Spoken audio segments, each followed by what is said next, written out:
Bonjour à tous, Trotty Riders, Trotty Riders, bienvenue sur la chaîne Electric Surf.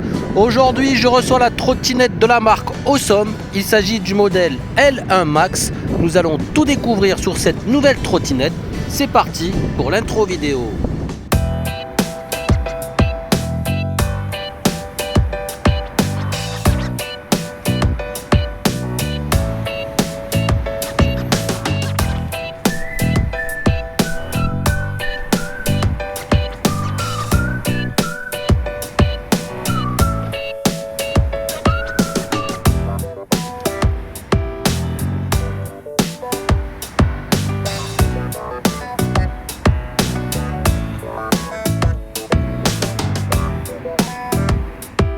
Cette vidéo de présentation est en partenariat avec la plateforme de commerce en ligne Geekbuying qui m'a gentiment envoyé ce modèle pour présentation sur la chaîne.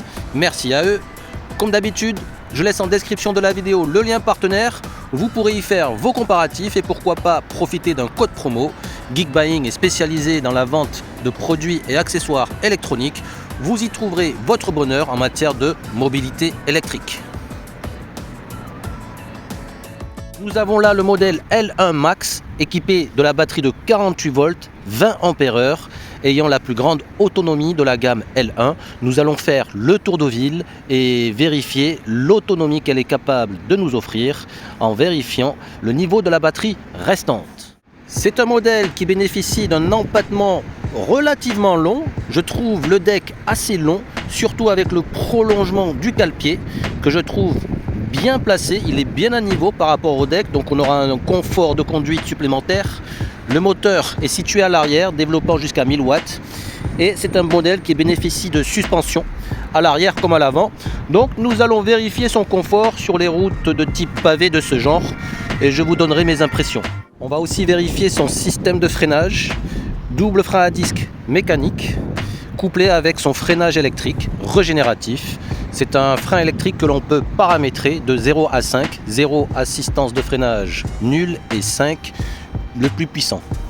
L'ambiance décorative est assez soft, un brin de couleur orangé, le nom de la marque sur l'écran LCD, le nom de la marque au niveau de la colonne, ainsi que sur le deck avec cette icône électrique et le cintre, synonyme de trottinette électrique.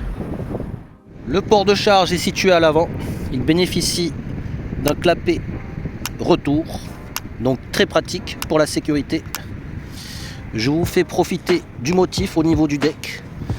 Ça va aider à s'agripper sous les semelles. Au niveau latéral, regardez les moulures. Ça donne un petit côté original, aérodynamique, je ne sais pas. À l'arrière, le cale-pied. Également des moulures plutôt nervurées avec un design unique.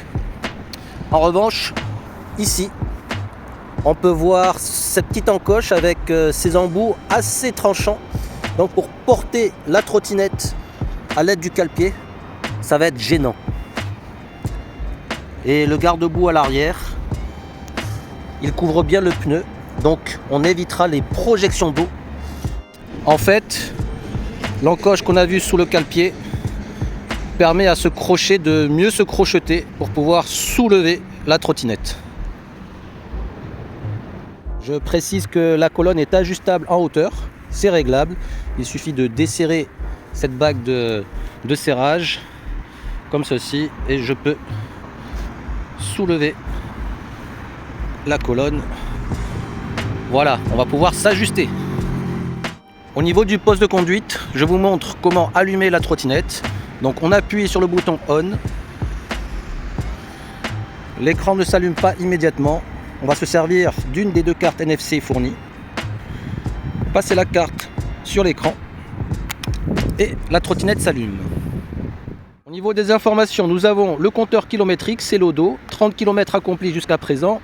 Le compteur de vitesse, km à l'heure, le niveau de la batterie restante, représenté par 1, 2, 3, 4, 5 barres, soit environ 20% par barre. Et le mode de conduite, actuellement en éco. Si je veux l'augmenter, j'appuie sur le bouton plus, ici, je vous montre. Voilà, je clique et je passe en mode sport et puis en mode race. C'est le mode le plus puissant. Au niveau de la gâchette d'accélération, il s'agit d'une gâchette de type index. Au niveau des commodos, on a le klaxon ici. Il n'est pas très fort. Klaxon de type scooter. Ensuite, les clignotants. Je laisse clignoter à gauche et je vous montre à quoi ça ressemble.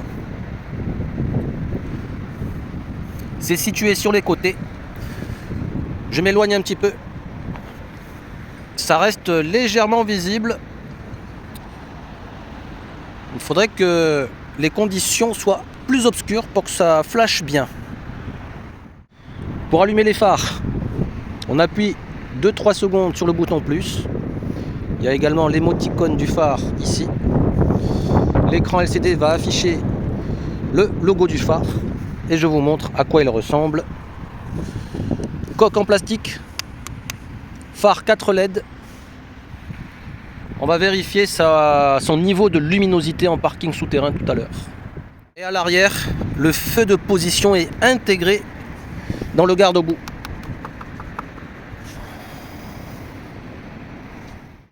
Si je freine, le feu arrière s'intensifie. Je freine, j'arrête, je freine, j'arrête. Au niveau des pneumatiques, on est en 10 pouces par 2,75 de type semi-off-road. Donc on va vérifier son niveau de confort et sa capacité à filtrer les imperfections de la route. Sur la partie avant, le nom de la marque éclairé, donc ça aidera pour la visibilité. Et en cas de perte des cartes NFC, il y a toujours une carte de secours qu'on peut laisser à la maison. Et cette carte va servir à pouvoir dédupliquer d'autres cartes NFC afin d'allumer la trottinette. Trêve de bavardage, on va maintenant passer au test. On va vérifier son confort de conduite, sa capacité à grimper les pentes, son système de freinage, est-ce qu'on se sent en sécurité, et puis l'autonomie qui lui restera à la fin de la vidéo, sans oublier son ambiance lumineuse parce qu'on va aller en parking souterrain chercher de l'obscurité. Je vous donnerai mes impressions générales à la fin de la vidéo, donc restez connectés. On va commencer par le test de la montée. J'ai réglé le P8 à 40% pour rester en phase avec la réglementation en vigueur. Donc index à fond, je plafonne à 23 km/h LCD, 21 km/h GPS. Je suis pas parfaitement à 25. Moteur de 1000 watts, batterie de 48 volts. Et je suis en mode race, le mode le plus puissant.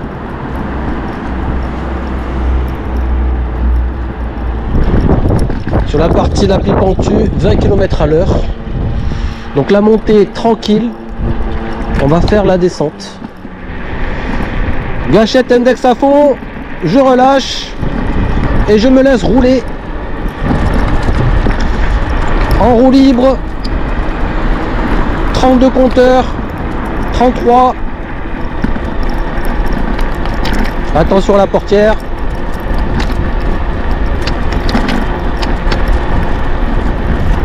« 33 compteurs publics. »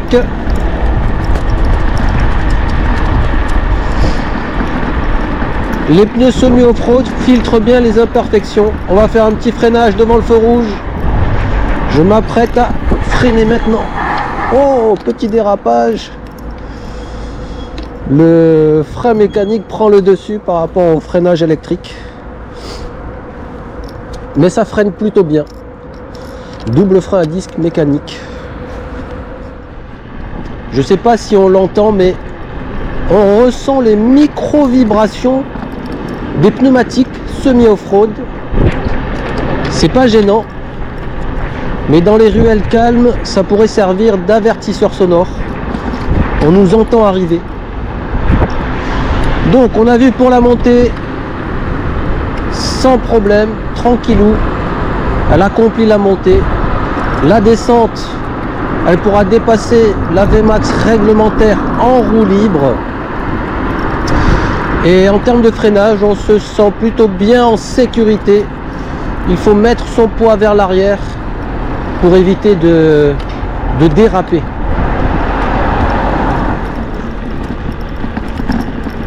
On teste les rues pavées, on vérifie son niveau de filtrage en termes d'imperfection. Les pneus off-road, ça va, mais les suspensions, on sent que ça arrive assez rapidement en butée, puisqu'on ressent les vibrations.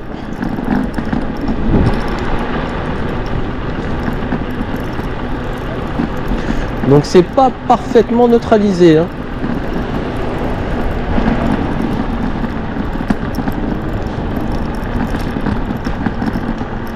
Et au niveau de la sonnette de type scooter, on entend bien.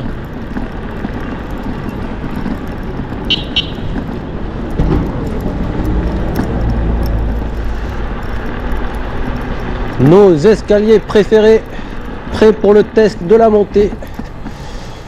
On va vérifier son ergonomie en termes de transportabilité. Malheureusement, comme je disais, il y a cette espèce d'encoche qui vient perturber la prise en main. La béquille qui viendra aussi perturber la cuisse. Donc je vais prendre par le deck en dessous et sous la colonne.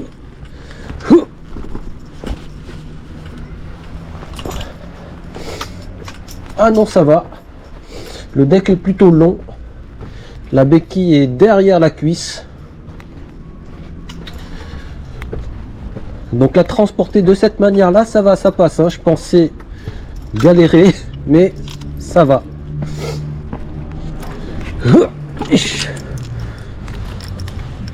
Donc empattement plutôt long. Pratique pour les descentes de trottoir. Ne le faites pas en roulant. Gâchette index à fond. N'est pas timide dans la montée. Et on peut continuer. Direction tout droit. On va faire un petit point compteur. Plus de 10 km accomplis. Et j'ai déjà consommé une barre. Donc est-ce que ça signifierait 10 km par barre, 5 barres, une cinquantaine de kilomètres, voire une quarantaine, à cette allure-là. En termes de maniabilité, ça va. On va attaquer le rond-point. Prise de virage. Intérieur. Extérieur. Ça va. Très bonne adhérence, hein. Bon grip. Et le ralentisseur décoré de pavés. Ça va. On n'est pas si bousculé que ça. On va aller en parking souterrain, chercher un peu de l'obscurité et vérifier son ambiance lumineuse. Voyons voir son système d'éclairage.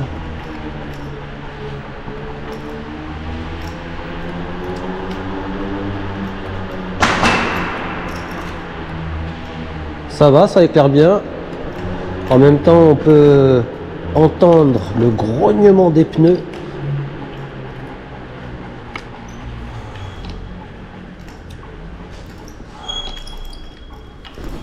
Et le sifflement des plaquettes. Alors, ambiance lumineuse, on a le phare à l'avant. Bien visible. Pas trop bas.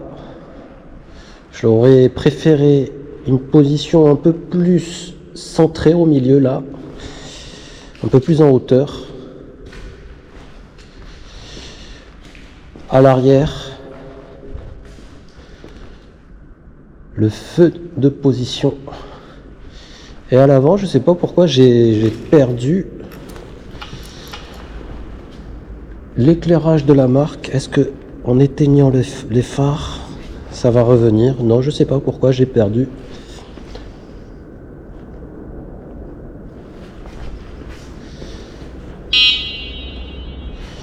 Je Je vais laisser le clignotant.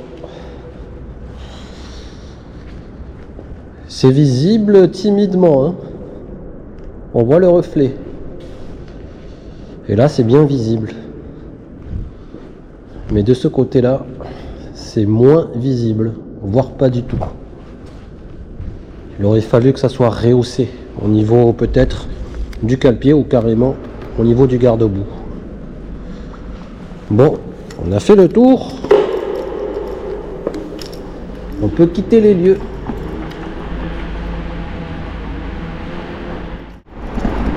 On arrive à la quasi fin de la vidéo.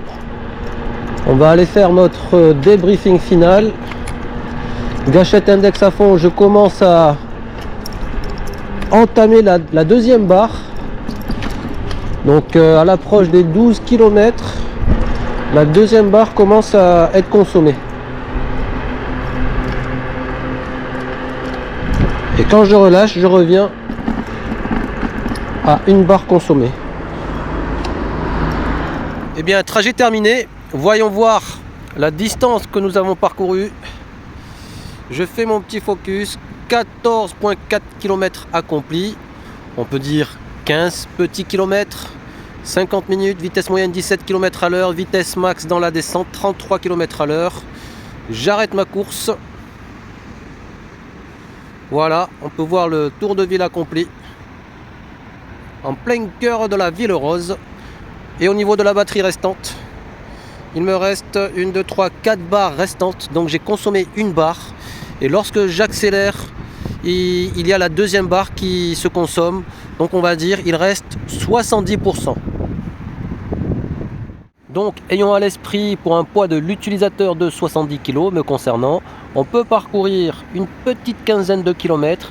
Il restera 70% de batterie en mode race bridé à 25, c'est-à-dire le P8 à 40%.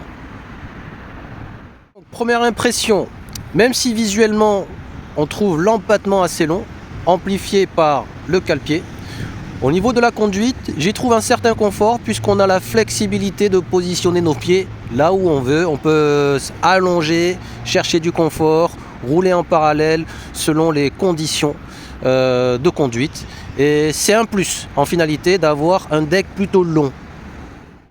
Ce deck qui est plutôt long pourra aussi être accompagné de la colonne ajustable. Donc si on est plutôt gaillard, grand, on va pouvoir chercher de la hauteur. Et ça, c'est un vrai plus pour un modèle de trottinette qui peut proposer cette option. Maintenant, au niveau du freinage, vu que le deck est plutôt long, si on est positionné plutôt vers l'avant, forcément, quand on va freiner fort à l'arrière, ça va déraper. Donc c'est pour ça au début je disais qu'il vaut mieux mettre tout son poids vers l'arrière pour éviter de déraper et ainsi optimiser le freinage. En termes de pneumatiques, je trouve que les pneus semi-off-road filtrent bien les imperfections de la route. De plus, il y a une bonne capacité d'inclinaison, on va pouvoir chercher de l'angle lors de nos virages, des ronds-points, etc. En revanche, au niveau des suspensions, je pense que c'est le réglage sorti du carton, il est plutôt rigide. On va pouvoir dévisser l'écrou pour gagner en souplesse et atteindre moins la butée lorsqu'on roulera sur des routes pavées de ce genre. En termes de couple, on est plutôt bien propulsé par le moteur situé à l'arrière, développant 1000 watts. On ne chôme pas lors des départs arrêtés. On pourra se trouver facilement au même niveau que les scooters. En termes de sécurité, je trouve que c'est bien qu'ils aient mis des cartes NFC pour allumer la trottinette. Comme ça, si jamais quelqu'un souhaite partir avec et qu'il n'a pas la carte NFC, ne pourra pas l'allumer. Le commodo, facile d'accès, les boutons très ergonomiques, tels que le clignotant. Je pense qu'ils auraient pu rehausser le clignotant pour que ça soit plus visible. Et bien sur ce les amis, nous arrivons à la fin de cette vidéo. J'espère que ce test vous aura donné une meilleure idée sur ce modèle Awesome L1 Max. Pour rappel, en description de la vidéo, le lien partenaire Geekbuying. Vous aurez le plaisir de faire vos comparatifs pour acheter votre bonheur électrique. Je vous dis À bientôt pour un prochain test. Bye bye.